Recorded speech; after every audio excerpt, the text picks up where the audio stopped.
Welcome to the latest episode of First Impressions, where I try out brand new video games so you can see whether you think you might like them before you ever have to spend a penny on them. And today we're looking at a brand new indie title called Remnants of the Rift. In this game, it asks you one question: how far would you go to find closure? Well, as a dimension diving mech, Morgan must ride the frequencies between worlds to discover the secrets of a new reality. You have to pause, plan, and play in a groovy, retro-futuristic world in this real-time roguelike action game. This was gifted to me by the guys over at Mooncat Games, and basically what I'll do is I'll play the game to 30 minutes to an hour, sometimes slightly shorter, sometimes slightly longer, and then I'll give you a rundown of the things I liked and things I didn't like, and whether I recommend you get the game yourself. If you see anything you like in this video, make sure to go and wishlist the game and download it. It's a great way to support indie developers, which we all need to be doing.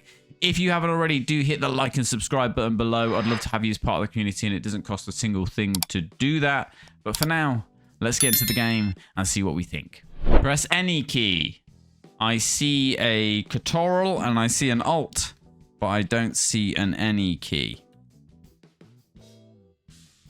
WS to move, space to confirm. Okay. New game. Let's go.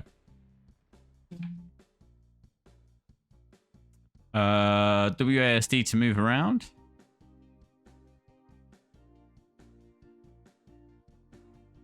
Ooh, I love the little shifty kind of zoom, zoom, zoom, zoom, zoom, zoom, zoom, zoom. I think that makes sense. Escape to confirm and start game. Okay, let's go. All right, we're falling, baby. Where are we falling to? Thomas says, Morgan, are you there? Loud and clear, Thomas. I'm ready to go deeper into the bast. You have to be extra careful when doing this in a hunch. I know, but I can almost feel her, Thomas. We have to go deeper.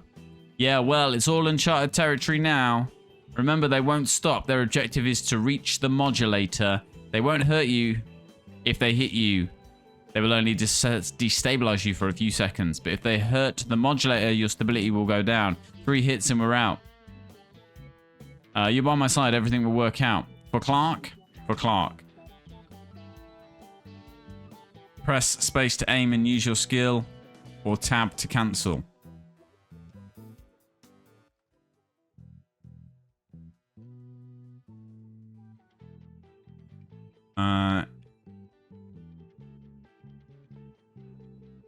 Hit the first target. Hit the first target 3 tiles away.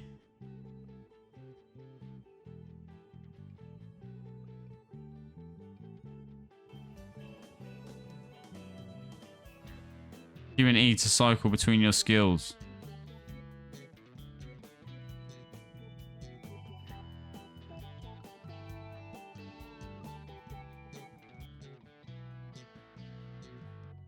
Okay, so we can go up to 3 tiles.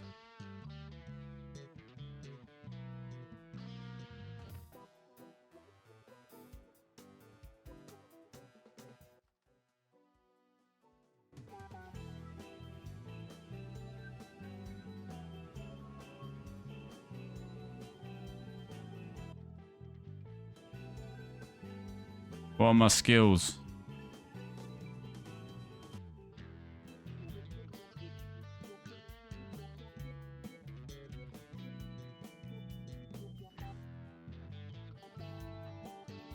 Did we get rid of them all? Here they come. See, the modulator was hit and the stability goes off by 1 point. I will keep it safe, Thomas. This is it. We have to. We've been preparing for this. How you feeling, Morgan? Should we keep going? Yeah, but the modulator took a hit. Keep the Megans far from the modulator. I can't guarantee you I'll stabilize you enough to keep going. Thanks for asking about my feelings. Love you too. I'll take care of the little toy. So this game is quite simple in its execution, really. The aim is just to get as deep as you can through these different levels, and they get gradually harder as you go through and you gain more skills. The tricky part of it really is the prediction of where your enemies are going to be moving and getting to those spots as quickly as possible. I had a little bit of trouble when I started just the directional stuff with the WASD keys, because it's not, you know, that straightforward forward, back, left, right thing.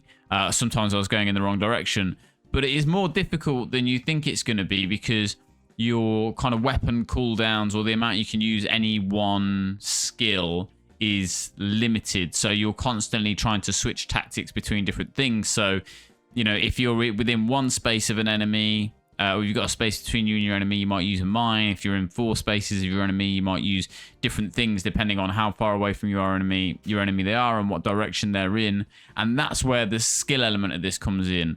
Which skill do I use at which time, depending on where your enemies are? And there were so many occasions where, you know, I thought I was safe, but my enemy was just moving slightly quicker than I expected, or slightly quicker than I was, and I didn't quite have the right skill at hand to be able to take them out of the fight, and so you kind of get chucked out of the branch, I suppose. And if you do badly on the first run, you know, you're in trouble really, because you can only take 1 or 2 hits before you're kind of destabilized and chucked out again. So it does keep drawing you in. It does keep making you want to jump into the game and go, oh, just one more go, just one more go, just one more go. Because as you go through, you get better and better at predicting which skill you need to use where your enemies are going, where they're going to be.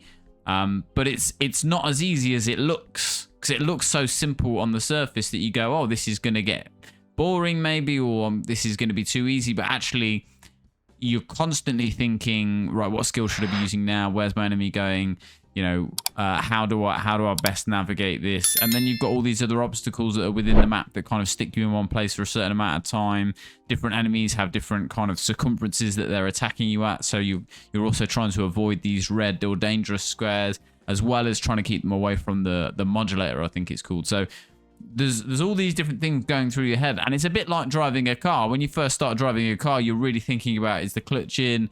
You know, am I pressing too strongly on the brake? What gear am I in? Am I steering? Am I indicating? Am I looking in the mirror?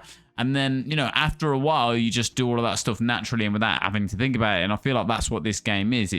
It's like driving a car. There's so much going on at the start that you're really consciously thinking about where everything is. But as you go through it, you just get better and better at predicting those different enemy types and how best to get them out of the game, how best to move on to that next branch. The deeper you go, the more rewards you get, and I think the more interesting it gets.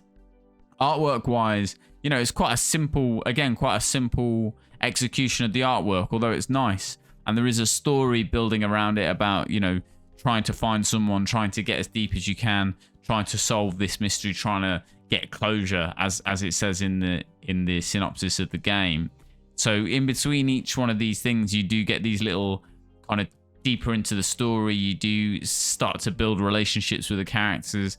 The standout bit for this, though, for me, is the music, which is just great. It really has a vibe to it, you know. It really kind of draws you into the game as you bopping along.